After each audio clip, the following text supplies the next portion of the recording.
Friends welcome to back my YouTube channel. दोस्तों स्वागत है आपका आज हमारे एक नए वीडियो में। तो दोस्तों आज हम आपके लिए लेके आए हैं कक्षा 12 से जीव विज्ञान का सब्जेक्ट है जो आपके इस एग्ज़ाम में आने वाला है। ठीक है, 2025 एग्ज़ाम में आने वाला है यूपी बोर्ड, जो कि आपका यहाँ पे देखिए जो यह सब्जेक्ट का जो आपका पेपर है वो 3 मार्च को होगा। ठीक है, तो 3 मार्च को जो होने वाला है पेपर जीव विज्ञान का, उसमें से ये महत्वपूर्ण प्रश्न जो है कि आएंगे। ठीक है, बिल्कुल इस पार्ट से आपका 10 नंबर फिक्स होगा। ठीक, चलिए 100% यही प्रश्न आएगा। तो दोस्तों चलिए हम देखते हैं इन सभी प्रश्नों को। ठीक है, जो आपका काफ़ी ज़्यादा इम्पोर्टेंट प्रश्न है। ठीक, चलिए हम वीडियो को स्टार्ट करते हैं। ठीक है, आपको वीडियो स्टार्ट करने से पहले मैं बता दे रहा हूँ आपको क्या करना है। बस केवल जितने भी प्रश्न हैं सभी प्रश्नों को ध्यान से फोकस करना है। ठीक है, सभी प्रश्नों को आपको रिवीजन करना है क्योंकि आपके पास समय अब बहुत ज़्यादा नहीं है। ठीक, तो बस अब आप बस केवल आप प्रश्न पर फोकस कीजिए। चलिए तो हम स्टार्ट करते हैं। दोस्तों यहाँ पे देखिए जो आपका पहला प्रश्न है यहाँ पे कि आनुवांशिकी से आप क्या समझते हैं। ठीक है, आप आनुवांशिकी से क्या समझते हैं तो उसको हम देखते हैं। ठीक है, आनुवांशिकी किसे कहते हैं आप लोग जानते ही होंगे आनुवांशिकी किसे कहते हैं। ठीक है, आनुवांशिकी जो है इस तरह का भी आनुवांशिकी पे प्रश्न आ सकता है। ठीक, तो यहाँ पे देखिए हम देख लेते हैं कि आनुवांशिकी किसे कहते हैं। आनुवांशिकी देखिए यहाँ पे किसे कहते हैं। आनुवांशिकी आनुवांशिकी जीव विज्ञान की वह शाखा जिसके अंतर्गत आनुवांशिकता की प्रक्रिया का अध्ययन किया जाता है। ठीक है, आनुवांशिकी वह होता है जिसे हम आनुवांशिकता या मतलब जीन्स के बारे में जो हम पढ़ते हैं उसे आनुवांशिकी कहते हैं। इसके अंतर्गत विशेष को एक पीढ़ी से दूसरी पीढ़ी में स्थानांतरित जीवों की समानताओं एवं असमानताओं का अध्ययन किया जाता है, आनुवांशिकी कहलाता है। यानी कि जो एक पीढ़ी से दूसरे पीढ़ी में स्थानांतरित होता है तो जो स्थानांतरित होता है वह जीन होता है। ठीक है, जो आपके गुणसूत्र पर होता है। ठीक, तो वही चीज़ है कि आनुवांशिकी क्या है। तो आप समझ गए आनुवांशिकी किसे कहते हैं। ठीक है, मेरा मतलब कहने का है कि आप बस केवल प्रश्न को फोकस कीजिए। ठीक है, प्रश्न काफ़ी ज़्यादा इंपॉर्टेंट है। इस तरह आनुवांशिकी पे प्रश्न बन सकता है, आपको इसी टॉपिक पे घुमा फिरा के भी प्रश्न बन सकता है। ठीक, तो आप आनुवांशिकी समझ जाएंगे। ठीक, आनुवांशिक अच्छे से इसको देख लीजिएगा, बहुत ही ज़्यादा इम्पोर्टेंट है। ठीक, चलिए अब हम अगले प्रश्न की तरफ चलते हैं। ठीक है, अगला प्रश्न आपका यहाँ पे है, देख सकते हैं कि प्रभाविता के नियम का उल्लेख कीजिए। प्रभाविता का नियम देखिए इस चैप्टर में मेंडल के बारे में बताया जाता है। ठीक है, मेंडल जो है मेंडल के आधार पर ये चैप्टर बना है। ठीक है, तो मेंडल का आप जो है कि मेंडल का प्रयोग जो है, मेंडल ने जब प्रयोग किया था तो उसमें उन्होंने 3 नियम बताया था। ठीक है, पहला जो है प्रभाविता का नियम, दूसरा पृथक्करण का, तीसरा स्वतंत्र अपव्यूहन का। तो हम ये तीनों नियम जो हैं काफ़ी ज़्यादा इम्पोर्टेंट है, तो हम इन नियमों को देखेंगे। ठीक, तो ये एक पहला नियम है जो कि प्रभाविता का नियम है। ठीक है, तो यहाँ पे देखिए कि प्रभाविता का नियम का उल्लेख कीजिए। ठीक है, तो इस नियम पर प्रश्न इस तरह का आ सकता है। तो देखिए प्रभाविता का नियम क्या है, हम उसको आगे देखते हैं। तो यहाँ पे आप देखिए कि प्रभाविता का नियम क्या है। प्रभाविता का नियम यह देखिए कि यह नियम मेंडल के एक संकर संकरण के नियम पर आधारित है। ठीक, यानी कि मेंडल ने जो प्रयोग किया था उसमें केवल एक संकर वाले जो संकरण थे उसके नियम पर यह आधारित है। ठीक है, इस नियम के अनुसार जब किसी एक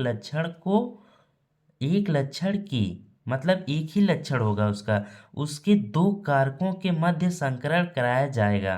ठीक, यानी कि एक लक्षण मान लीजिए कि वह कोई भी, जैसे कि उन्होंने प्रयोग में मटर का पौधा चुना था तो उसका अगर हम एक लक्षण ले लें, मान लीजिए हम उसके लंबाई का ले लेंगे। ठीक है, वो उसका लक्षण है लेकिन उसके दो कारक ले लेंगे। ठीक, तो उन्हीं दो कारकों के मध्य जो संकरण कराया जाता है, तब वो जो संकरण कराया जाता है तो देखिए क्या होता है कि प्रथम पीढ़ी में प्रभावी कारक ही अपने लक्षणों को प्रदर्शित कर पाते हैं। ठीक है, और जबकि दूसरा अप्रभावी हो जाता है, वह प्रदर्शित नहीं कर पाता है, इसलिए इसे हम प्रभाविता का नियम कहते हैं। ठीक है, प्रभाविता का नियम इसे कहते हैं। जैसे कि यहाँ पे देख लीजिए कि मैं क्रॉस कराया हूँ इस तरह, इसके देखिए यहाँ पे कि देखिए लंबापन और बौनापन ये लक्षण एक ही है लंबाई का। तो इसमें दो कारक है, पहला कारक लंबा है, दूसरा कारक जो है कि बौना है। तो इन दोनों कारकों के मध्य संकरण कराया गया है। तो सभी जो प्राप्त हुए हैं F1 पीढ़ी में, तो सभी जो है कि संकर लंबा प्राप्त हुए हैं। यहाँ पे देखिए सभी संकर लंबा प्राप्त हुए हैं, क्योंकि टी ये जो कि लंबापन है ये प्रभावी है। देखिए ये सभी में है, लेकिन इसमें बौना है, तो ये शुद्ध लंबा ना होके ये संकर लंबा हुआ। ठीक, चलिए अब हम अगले प्रश्न के तरफ चलते हैं। ठीक है, अगला प्रश्न आपका यहाँ पे है, देखिए कि अगला प्रश्न यानी कि दूसरा नियम जो है कि पृथक्करण या युग्मकों की शुद्धता का नियम को स्पष्ट कीजिए। ठीक, पृथक्करण या तो आप पृथक्करण का नियम कह सकते हैं या युग्मकों की शुद्धता का नियम कह सकते हैं। तो चलिए हम इस प्रश्न को भी देखते हैं। ठीक, यहाँ पे देखिए पृथक्करण का नियम, देखिए पृथक्करण का नियम क्या है कि इस नियम के अनुसार, देखिए ये जो नियम है यह भी एक संकर संकरण पर आधारित है। ठीक है, तो इस नियम के अनुसार जब F1 पीढ़ी में स्वपरागण कराया गया तो द्वितीय संतान यानी कि F2 पीढ़ी में, F2 पीढ़ी के सदस्यों में परस्पर विपरीत लक्षण का एक निश्चित अनुपात में पृथक्करण हो जाता है। ठीक है, इसलिए इसे पृथक्करण का नियम कहते हैं। ठीक, हम इसमें क्या होता है कि प्रथम पीढ़ी के जो होते हैं उन लक्षणों को उठाकर हम स्वपरागण करा देंगे, खुद में उनका हम मतलब संकरण करा देते हैं। तो जब F2 में यानी कि दूसरी पीढ़ी में वो क्या प्राप्त होता है कि वो अलग अलग हो जाते हैं, यानी कि पृथक हो जाते हैं। ठीक है, यानी कि शुद्ध शुद्ध प्राप्त होंगे, शुद्ध लंबा प्राप्त होगा या शुद्ध बौना प्राप्त होगा। जैसे कि यहाँ पे देख लीजिए किस तरह होगा एग्जाम्पल में। यहाँ पे देखिए कि ये देखिए ये रहा है आपका, यहाँ पे ये देखिए, देखिए ये रहा आपका, वही उठाया गया है प्रथम पीढ़ी के लक्षणों को।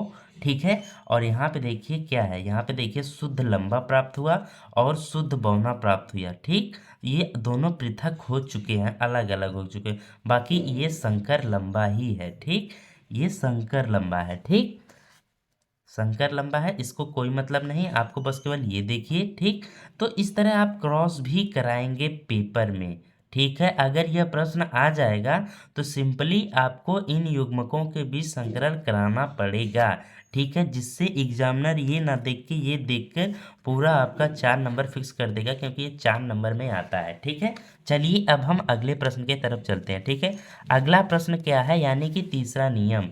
अगला प्रश्न है कि स्वतंत्र अपव्यूहन के नियम किसे कहते हैं। तो यह स्वतंत्र अपव्यूहन का नियम है, मेंडल का तीसरा नियम है। ठीक है, यह नियम देखिए क्या कहता है, यह नियम है स्वतंत्र अपव्यूहन का नियम कि देखिए यह नियम मेंडल के द्विसंकर, अब ये एक संकर पे नहीं, ये द्विसंकर पर है। ठीक है, यह नियम द्विसंकर संकरण के प्रयोग पर आधारित है। इस प्रकार के संकरण में जब किन्हीं दो या दो से अधिक कारकों कारकों युग्मकों के लिए दो जोड़ी विपरीत लक्षणों वाले पौधों के बीच संकरण कराया जाता है तो इन कारकों का पृथक्करण स्वतंत्र रूप से हो जाता है। ठीक है, इसमें संकरण के बाद जो पृथक होकर स्वतंत्र रूप से अलग हो जाते हैं, अर्थात एक ही लक्षण की वंशागति दूसरे लक्षण को प्रभावित नहीं करता। ठीक है, इसमें कोई प्रभावित नहीं होता, स्वतंत्र होकर अपने अलग हो जाते हैं। ठीक है, तो ये है तीसरा नियम।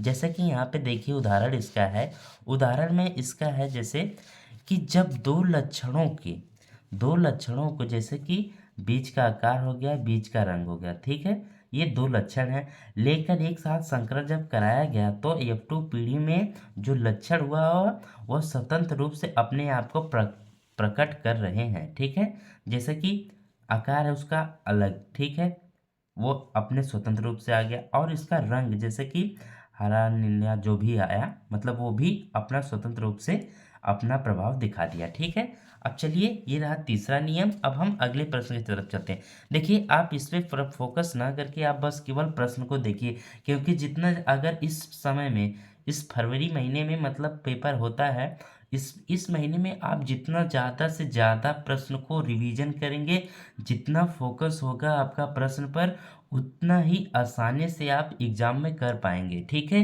क्योंकि जब आप प्रश्न याद रखेंगे कुछ ना कुछ इससे रिलेटेड आप जो है कि लिख पाएंगे, यदि आपको कुछ भी नहीं याद है। लेकिन ऐसा नहीं है, आपने साल भर मेहनत किया है, आपकी पढ़ाई रंग लाएगी। तो बस मेरा कहने का मतलब है कि प्रश्न को आप देखते रहिएगा, फोकस करते रहिएगा। ठीक है, चलिए अब हम अगले प्रश्न की तरफ चलते हैं। ठीक, तो अगला प्रश्न आपका ये रहा, ये भी काफ़ी ज़्यादा इम्पोर्टेंट प्रश्न है, ये भी आ जाता है। ठीक है, कि अपूर्ण प्रभाविता से आप क्या समझते हैं। ठीक है, उदाहरण देकर समझाइए। तो अपूर्ण प्रभाविता क्या होता है उसको हम देखते हैं कि अपूर्ण प्रभाविता क्या होता है। चलिए यहाँ पे देखिए अपूर्ण प्रभाविता किसे कहते हैं। जैसे कि देखिए यहाँ पे कि जब किसी एक लक्षण के दो कारकों के मध्य संकरण कराया जाता है तो, ठीक है, ये पता ही एक ही लक्षण है, इनकी दो कारकों के मध्य संकरण कराया जाता है तो कोई भी कारक F1 यानी कि पहले पीढ़ी में अपना पूर्ण प्रभाव प्रदर्शित नहीं कर पाता है। ठीक, मतलब पूरा नहीं, आधा ही दिखाता है, पूरा अपने आप को प्रदर्शित नहीं करता। तो इसलिए ये दोनों जो, अर्थात कहने का मतलब ये जो होगा कि दोनों अपूर्ण प्रभाव रहता है, इसलिए इसे हम अपूर्ण प्रभाविता कहते हैं। ठीक, तो अपूर्ण प्रभाविता का मतलब एक ही लक्षण के दो कारक अगर हम उनके बीच में संकरण कराते हैं तो अपना जो है कि वह पूरा प्रभाव नहीं दिखा के वह आधा प्रभाव ही दिखा पाता है, इसलिए यह अपूर्ण प्रभाविता कहलाता है। जैसे कि उदाहरण में यहाँ पे देखिए, उदाहरण में है कि अपूर्ण प्रभाविता का अच्छा उदाहरण गुलाब बांस अर्थात कि मेरे विली सलजलापा ये पौधे का नाम है एक। ठीक, ये एक ऐसा पौधा है, ये जो कि अपूर्ण प्रभाविता को अच्छी तरह से एग्जाम्पल अच्छा है ये। ठीक, ये एक पौधा है, इसमें अगर हम मतलब इसमें देखा गया कि इस पौधे की जो जनक पीढ़ी है, ठीक है, वह लाल और सफ़ेद होती है। ठीक है, और ये रंग है, मतलब एक ही लक्षण है, रंग का लक्षण। अब इन दोनों ये लाल और सफ़ेद ये युग्मक हो गए। ठीक, एक लक्षण के दो युग्मक हो गए,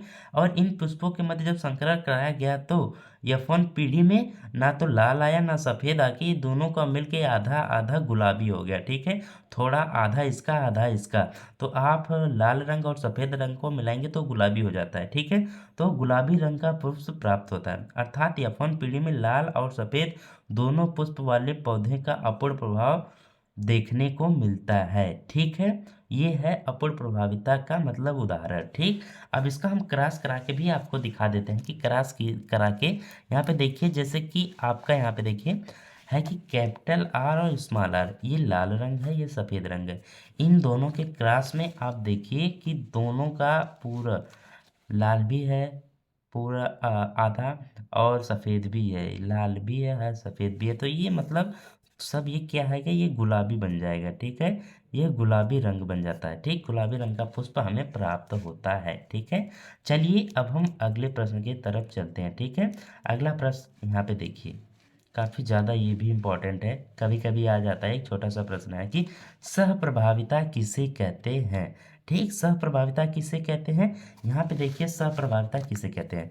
सहप्रभाविता में जब दो विपरीत लक्षणों के मध्य में संकरण कराया गया तो F1 पीढ़ी में दोनों ही लक्षण अपने आप को पूर्ण रूप से प्रदर्शित करते हैं। ठीक, दोनों लक्षण अपने आप को पूर्ण रूप से प्रदर्शित कर देंगे, यानी कि साथ साथ अपने लक्षणों को, सह मतलब साथ ही हो गया, साथ प्रभावित मतलब ना प्रभाव, जो अपने दोनों लक्षण जो है कि अपना पूर्ण रूप से प्रदर्शित कर देंगे। ठीक है, इसे हम सहप्रभाविता कहते हैं। अब देखिए सहप्रभाविता का एक मतलब सहप्रभाविता का सबसे अच्छा उदाहरण क्या हो सकता है कि जैसे मनुष्य का रक्त ही हो सकता है। ठीक, क्योंकि आप मतलब जिस जो ब्लड चढ़ता है तो वो दोनों मतलब पहले इंसान का दूसरे इंसान का दोनों ब्लड मतलब दोनों अपना पूरा पूरा प्रभाव दिखाता है। ठीक है, इसलिए जो कि जो मतलब सेम ब्लड ग्रुप वाले को सेम ब्लड ग्रुप में ही दिया जाता है। ठीक, इसलिए क्योंकि वो दोनों अपना पूरा प्रभाव प्रदर्शित करते हैं। ठीक है, तो ये काफ़ी ज़्यादा मतलब आ जाता है दो तीन एक दो नंबर में। ठीक है, कि सहप्रभाविता किसे कहते हैं। ठीक है, इसलिए मैं इसको बता रहा हूँ, इसलिए आप इसको फोकस जरूर कर लीजिएगा सहप्रभाविता को। ठीक है, चलिए अब हम अगले प्रश्न की तरफ चलते हैं। ठीक है, तो अगला प्रश्न यहाँ पे आपका रहा, देखिए काफ़ी ज़्यादा इम्पोर्टेंट है। देखिए आना ही आना है। पक्षियों में लिंग निर्धारण की प्रक्रिया को समझाइए। लिंग निर्धारण यानी कि देखिए, हमें जो है कि लिंग निर्धारण किसमें हो सकता है? मनुष्य में भी हो सकता है, पक्षियों में भी हो सकता है, कीट में भी हो सकता है। जितने भी जीव जंतु होते हैं सब में लिंग निर्धारण होता है, ठीक है। तो इसलिए ये लिंग निर्धारण पर आपका प्रश्न आएगा, जरूर आएगा। अगर इस चैप्टर से प्रश्न आएगा तो यह प्रश्न जरूर आएगा। या तो पक्षियों पर लिंग निर्धारण आ जाएगा, या फिर मनुष्यों पर लिंग निर्धारण आ जाएगा, और क्या है आपका कीटों पर भी लिंग निर्धारण आ जाएगा। तो इस टाइप के प्रश्न को आपको देखना है। मनुष्य में किस तरह लिंग निर्धारण होता है ये आपको पता ही है। नहीं पता है तो जो पिछले वाला चैप्टर मैंने बताया हूँ उसमें आपको समझ में आ जाएगा, ठीक है। कोई दिक्कत नहीं है। इसमें आप देख लीजिए बस कि पक्षियों में लिंग निर्धारण कैसे होता है। यह प्रक्रिया तीनों में लागू हो जाएगी, मनुष्य में भी, कीट में भी हो जाएगी, ठीक है। तो अब हम देखेंगे कि पक्षियों में लिंग निर्धारण किस तरह होता है, ठीक है। चलिए यहाँ पे देखिए पक्षियों में लिंग निर्धारण जो है किस तरह होता है कि देखिए, पक्षियों में लिंग निर्धारण मादा पक्षी के द्वारा होता है, ठीक है। क्यों होता है मादा पक्षी के द्वारा? यहाँ पे देखिए, क्योंकि नर पक्षी जो होता है होमोगैमेटिक होता है, यानी कि जेड उसका गुणसूत्र सेम होता है। जैसे कि यहाँ पे मनुष्य में देखा जाता है कि मादा का गुणसूत्र एक्स एक्स होता है और पुरुष का गुणसूत्र एक्स वाई होता है, ठीक है। बस ये अंतर है, उसका उल्टा है, ठीक है। देखिए एक अगर आपको ई वाला प्रश्न समझ में आएगा, आप वो तीनों जो मैं बता रहा हूँ कीट मनुष्य पक्षी, पक्षी वाला आप समझ लिए, मनुष्य और कीट वाला ऑटोमेटिक आप कर पाएंगे, ठीक है। देखिए जो होमोगैमेटिक होता है, ठीक है, वो बिल्कुल भी लिंग निर्धारण नहीं कर पाएगा, ठीक है। जैसे कि पक्षियों में नर होमोगैमेटिक होता है, ये लिंग निर्धारण नहीं करता है। लेकिन मनुष्यों में मादा जो कि होमोगैमेटिक होती है, इसलिए वो लिंग निर्धारण नहीं कर पाती है, ठीक है। तो यहाँ पे देखिए, जिससे कि गुणसूत्र एक ही प्रकार का बनता है, ठीक। और मादा पक्षी हेक्ट्रोगैमेट यानी कि जेड और डब्लू होता है, ये हेक्ट्रोगैमेट, इसका गुणसूत्र अलग अलग होता है, ठीक है। तो इसलिए ये लिंग निर्धारण मादा पक्षी करती है, ठीक है।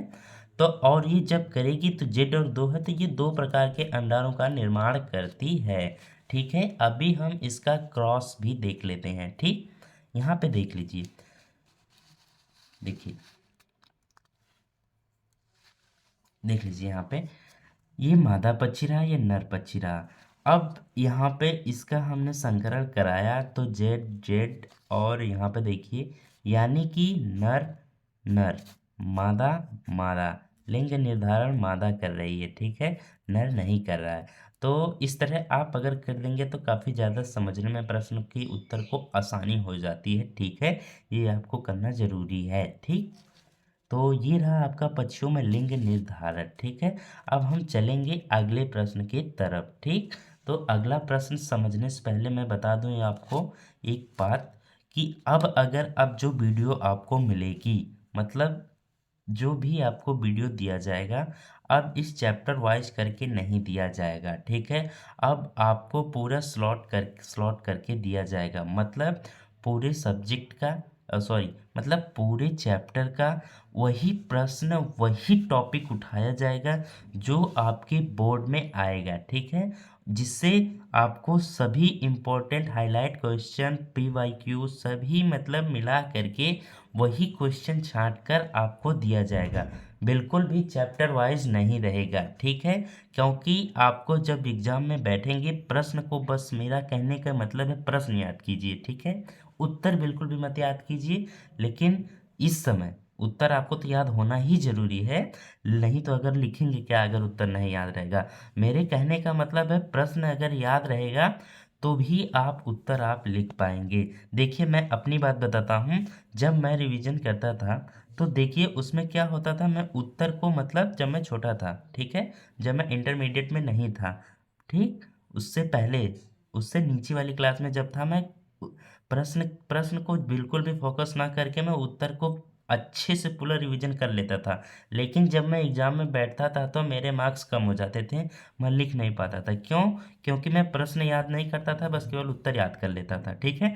लेकिन वो एग्जाम में अगर आपको प्रश्न फोकस रहेगा ना, बिल्कुल आप उससे रिलेटेड आप जो है कि उत्तर लिख पाएंगे। ठीक है, तो इसलिए आपको बस केवल प्रश्न ही प्रश्न बताया जाएगा। ठीक है, उत्तर पर बिल्कुल भी फोकस नहीं रहेगा। उत्तर आप वहीं से लिखेंगे जो आपने साल भर मेहनत किया है। ठीक है, वहीं से आप लिख पाएंगे उत्तर। ठीक, बाकी अन्यथा कहीं से भी नहीं लिख पाएंगे। चलिए अब हम अगले प्रश्न की तरफ चलते हैं। ठीक है, अगला प्रश्न क्या है यहाँ पे देखिए।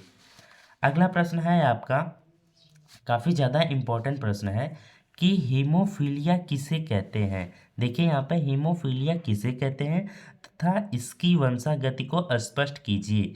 होमोफीलिया किसे कहते हैं और इसकी वंशागति को स्पष्ट कीजिए, ये समझ में आ गया। हीमोफीलिया, हीमो मतलब हीमोफीलिया, हीमोग्लोबिन जो होता है, हीमोफीलिया यानी ब्लड से होगा सर।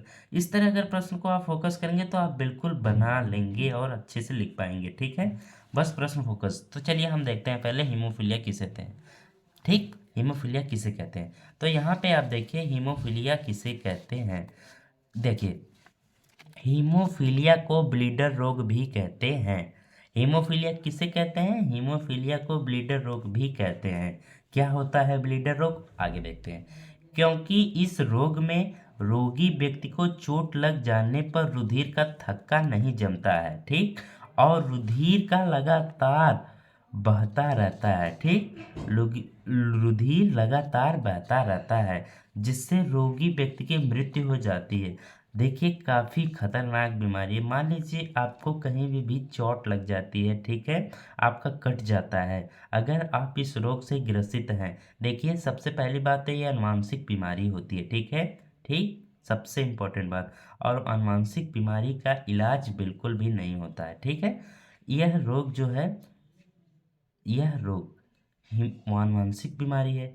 ठीक, और इससे अगर कट जाता है तो आपका जहाँ से ब्लड निकलना है वहीं से निकलते रहता है, बिल्कुल भी रुकने का नाम न लेता है। ठीक है, नहीं रुकता है ये, क्योंकि थक्का नहीं जमता। ठीक, इसलिए यह बहुत ही खतरनाक बीमारी कहलाती है। ठीक है, चलिए अब हम देखते हैं इसके उदाहरण को, तब जाके हमें हीमोफीलिया अच्छे से समझ में आएगा। ठीक है, नोट पॉइंट अगर समझेंगे तब हम समझ पाएंगे कि हीमोफीलिया क्या है।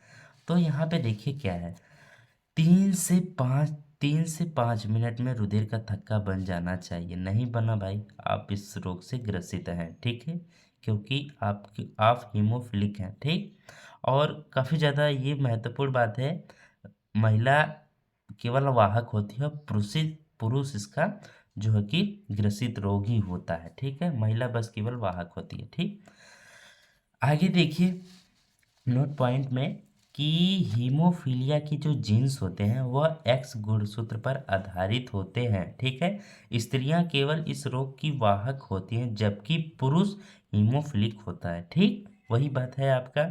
ठीक, पुरुष ही हीमोफिलिक होगा और स्त्री में यह रोग बिल्कुल भी नहीं होगा। ठीक है, चलिए हम देखते हैं आगे। ठीक है, आगे ये देखिए क्रॉस कराया गया है, किस तरह हमें मिला है हीमोफिलिक। ठीक, यहाँ पे देखिए यच मतलब आपका है कि हीमोफीलिया। ठीक है, ये आपका हीमोफिलिक पुत्र है। ठीक, और सामान्य पुत्री के बीच अगर हम क्रॉस करा रहे हैं तो यहाँ पे देखिए ये जो मिल रही है एक्स और एक्स, इस पे हीमोफिलिक है। ठीक, एक्स इस पे भी हीमोफिलिक, लेकिन ये पुत्री वाहक होगी। ठीक, इसमें लक्षण होगा लेकिन इसको असर नहीं करेगा बिल्कुल भी, क्योंकि ये वाहक होगी। और ये देखिए सामान्य पुत्र है।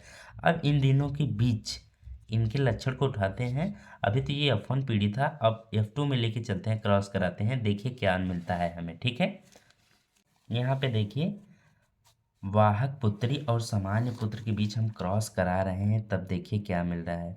वाहक पुत्री मिली और हीमोफिलिक पुत्र मिला, सामान्य पुत्री मिली, समान पुत्र मिला। ठीक है, यानी कहने का मतलब यही है कि पुत्री केवल वाहक होती है और पुत्र ही हीमोफिलिक होगा इसमें। ठीक है, यही कहने का मतलब है इसका। ठीक, चलिए ये रहा आपका हीमोफीलिया। ठीक है, इस तरह जो कि मतलब आगे जनरेशन वाइज जनरेशन बढ़ता रहता है, इसलिए इसकी इस तरह वंशागति होती रहती है। ठीक है, चलिए अब हम अगले प्रश्न की तरफ चलते हैं। ठीक है, अगला प्रश्न क्या है यहाँ पे हम देखते हैं। अगला प्रश्न है कि वर्णांधता से आप क्या समझते हैं। वर्णांधता क्या है? देखिए ये भी एक प्रकार की आनुवंशिक बीमारी ही है, ठीक है। बिल्कुल हीमोफीलिया के की तरह है, लेकिन इसके लक्षण अलग अलग होंगे, वह देखते हैं हम क्या क्या है, ठीक है। वर्णांधता, वर्णांधता देखिए किसे कहते हैं। वर्णांधता देखिए,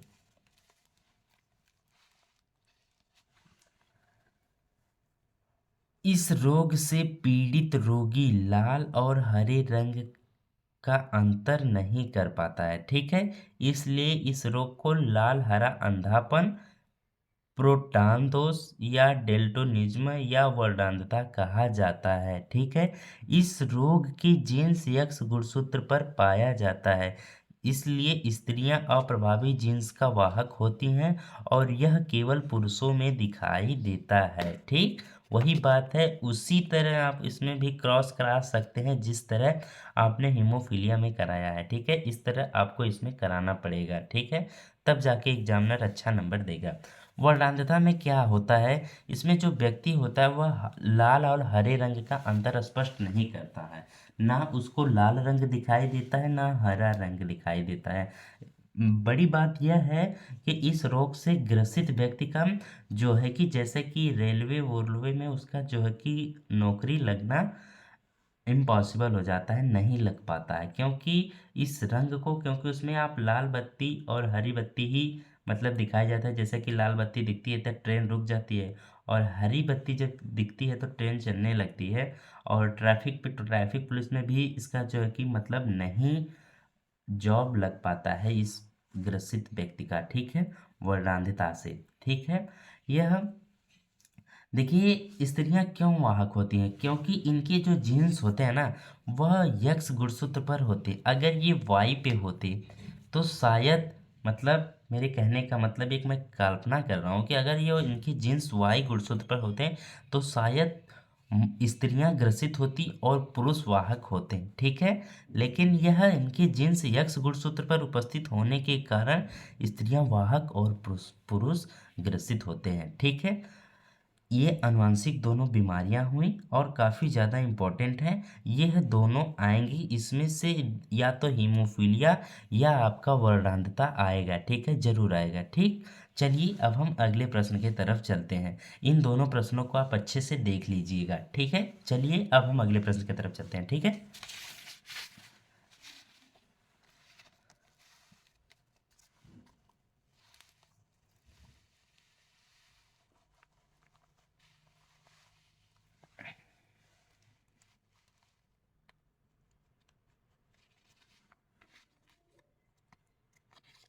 यहाँ पे देखिए अगला प्रश्न है कि डाउन सिंड्रोम की व्याख्या कीजिए। डाउन सिंड्रोम यह भी एक आनुवंशिक बीमारी है। डाउन सिंड्रोम क्या है वो हम देखते हैं, ठीक है।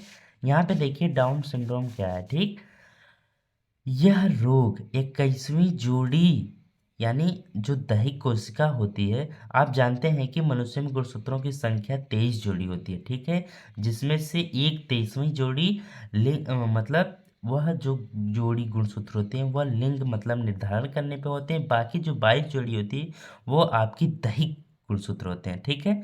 यह 21वीं जोड़ी दैहिक गुणसूत्र में दो की जगह तीन गुणसूत्र यानी कि ट्राइसोमी हो जाती है। अतः कुल गुणसूत्रों की संख्या 47 हो जाती है, ठीक है। इस रोग से ग्रसित व्यक्ति की आंखें तिरछी, सिर गोल, त्वचा खुरदरी, जीभ मोटी, अंगुलियां खुरदार, मुख खुला हुआ, कद छोटा तथा मंद बुद्धि के होते हैं, ठीक है। इनका जननांग जो होता है सामान्य परंतु पुरुष नपुंसक होता है। चिकित्सकी देख रेख में 20 वर्ष जीवित रह सकता है यह, ठीक है। मतलब जो ये डाउन सिंड्रोम होता है इससे जो यह इसके जो जीन्स मतलब इसके जो कारक होते हैं यह 21वीं जोड़ी पर होता है, ठीक है। जिससे दैहिक कोशिका में इसके जो लक्षण आते हैं यही सब लक्षण आते हैं कि आंखें तिरछी हो जाना, सिर गोल हो जाना, त्वचा खुरदरी, जीभ मोटी, अंगुलियां खुरदार, मुख खुला हुआ, कद छोटा, मंद बुद्धि के, यानी कि अनेक मतलब लक्षण आ जाते हैं।